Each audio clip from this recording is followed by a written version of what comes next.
Hello again, welcome to a new screencast lecture. Tonight's topic is scientific method, observe and question. Let's get started.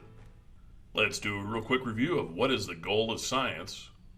The goal of science is to understand the world by using facts. Remember, there are many different ways that we can use to understand the world, to try to figure out how the world works.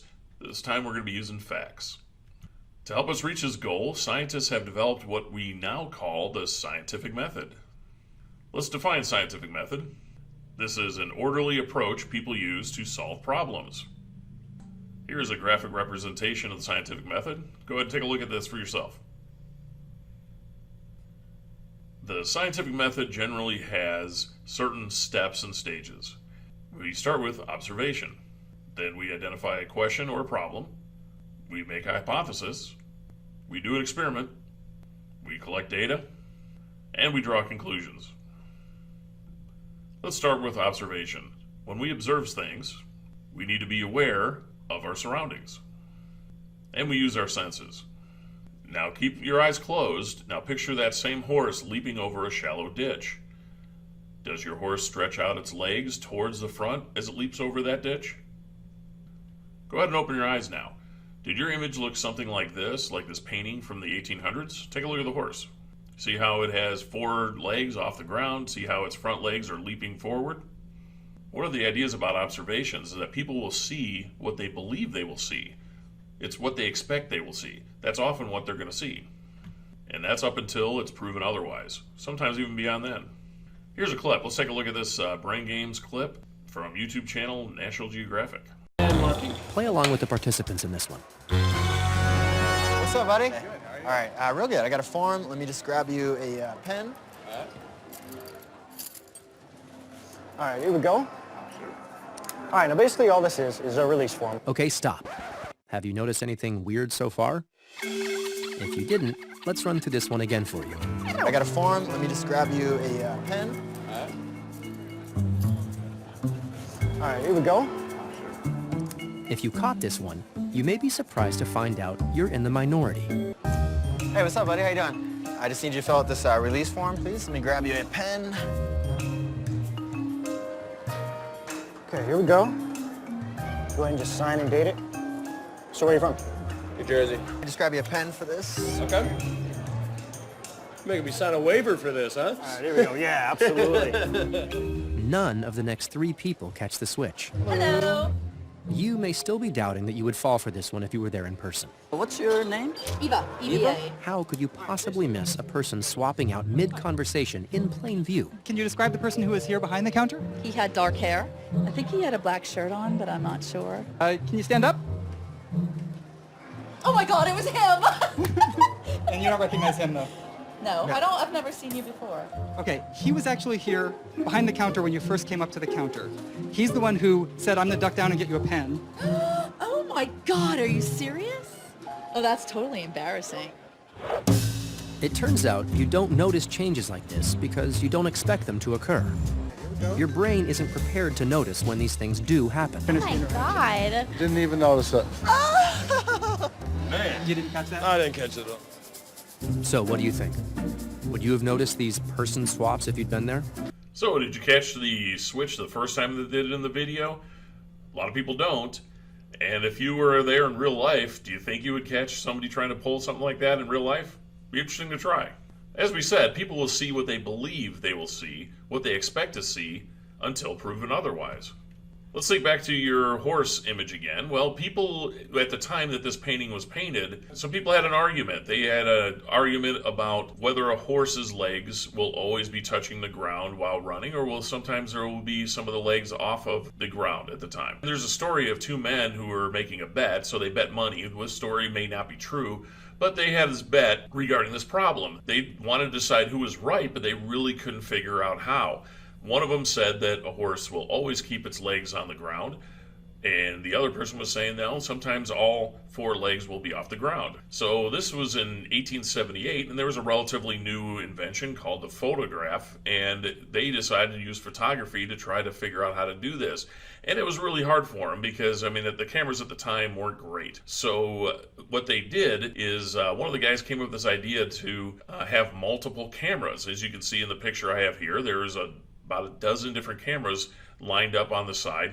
And there was a track, and what they did is they ran a horse down that track, and the horse would trigger the different cameras as it went in front of it. And what they did then is they took all these pictures and put them together, and they kind of made one of the very, very first motion pictures that was ever taken.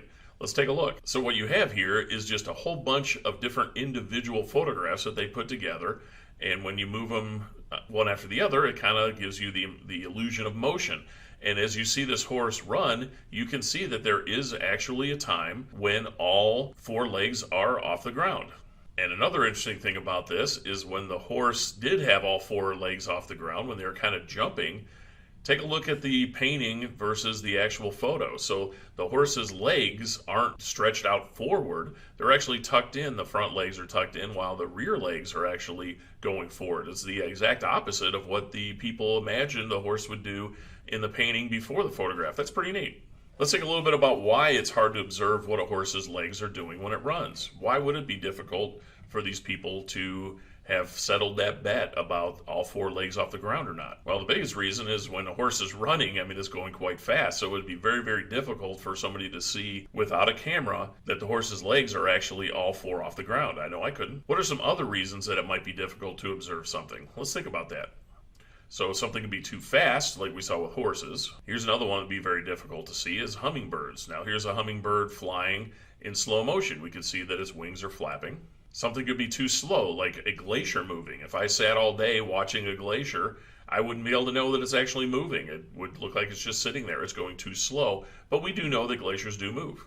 Something could be too big, like the Earth itself. I can't see the Earth in its entirety. It's too big. I'm too close to it. So the whole idea of, is the Earth a sphere or is the Earth round? You probably have heard people talking about the Earth being flat. Me, myself, I can't really look at the Earth and see that it is a sphere. It's too big and I'm too close to it. Or the opposite could be something that's too small, like bacteria. Up until relatively recently, people had no idea that there were living things that we couldn't see because they're too small. You need a microscope. So before the microscope was invented, people wouldn't have known about germs and bacteria. And there's also other things that we can't see because we need special equipment to be able to see it. Like, for example, this flower. If you view the flower in ultraviolet light, it will look different. So on this picture you see on the left side, that's ultraviolet light. On the right side, that's normal, what we call visible light. And the ultraviolet light is seen by bees. And if you could imagine if you're a bee being able to see in the ultraviolet spectrum, you could see that the flower, the different coloration, almost gives you like a target to be able to get to the pollen of that flower. That's pretty neat. Let's think of other observations. You may have observed that the sun rises in the east, sets in the west. After observing something like this, you may ask yourself, why does the sun rise in the east? Why doesn't the sun rise in the west?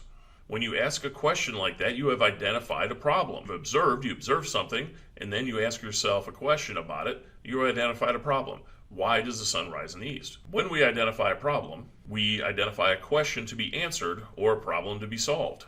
Sometimes you may notice or observe something weird happening. We can call this a discrepant event. A discrepant event is something that happened that you didn't expect. Like, for example, you probably didn't expect my hat to change into a monkey head. Okay, that's hopefully some of you are like, why is this guy wearing a monkey head?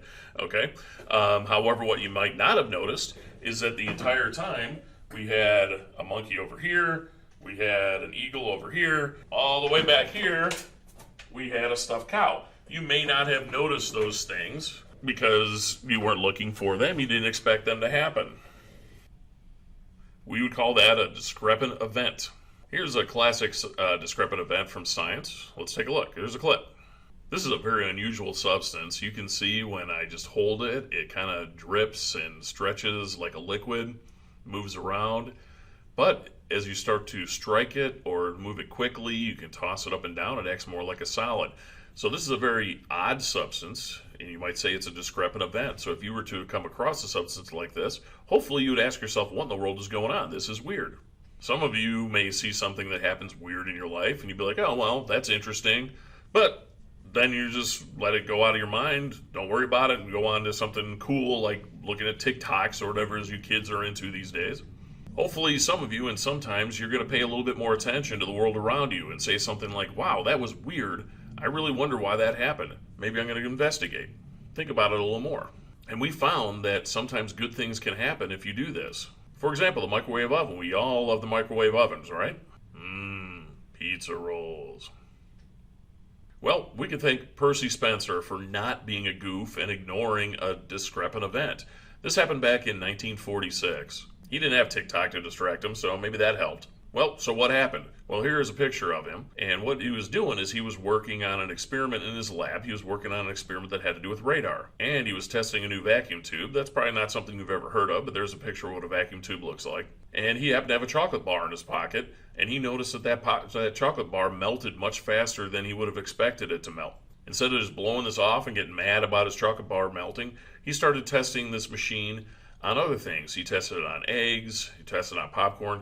He discovered that the eggs got cooked and the popcorn actually popped. Within the year, he invented the first microwave oven. Pretty cool.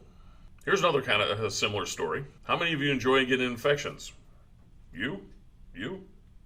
Well, how about nasty ones like this? Pretty fun, right? No, of course not. For most of history, people would often get very, very ill and even die from infections. This is not something you'd want to have show up in your door. This is a plague doctor. Today, if you get an infection, your doctor will often prescribe an antibiotic, and you'll get better quickly. It's usually not a big deal. So what happened in this story? Well, you have Sir Alexander Fleming. In 1928, he was doing experiments in his biology lab. He was trying to grow bacteria in things called petri dishes. You may have seen these in your classroom. While he was doing his experiments, he accidentally contaminated his lab with mold. Oops. But instead of getting mad and throwing out the whole thing, because it really did. It ruined his experiment that he was trying to do. He also noticed something that was very intriguing, something odd, something discrepant. He saw that the bacteria that he was trying to grow wasn't growing around the mold. It turns out that that mold was a rare strain of mold called penicillin. That penicillin, that mold, stopped the bacteria growth. And what's really cool about that is within the next 15 years, the first antibiotic was used on patients. So good job, Alexander. What a go. Saved a lot of people's lives, probably including yours and definitely including mine. Now, this isn't saying that great inventions and discoveries just happen by accident and that these guys were just lucky. Now, these people had to have been observing their surroundings. They were observing their surroundings carefully, and they noticed these weird things happening. They also had to be willing to put in the extra work to figure out why these weird things happen. They didn't just blow it off and go, whatever you guys do, Facebook, Instagram, I don't know, whatever you kids are into. We're going to end with this quote by Louis Pasteur. He says that chance favors the prepared mind. So in other words, these good things happened to these guys because they were prepared, they were observant, and they were willing to put in that extra work. Hopefully you can do the same. Well, that's all the time we have for today. Hope you learned something, and we'll catch you next time. See ya!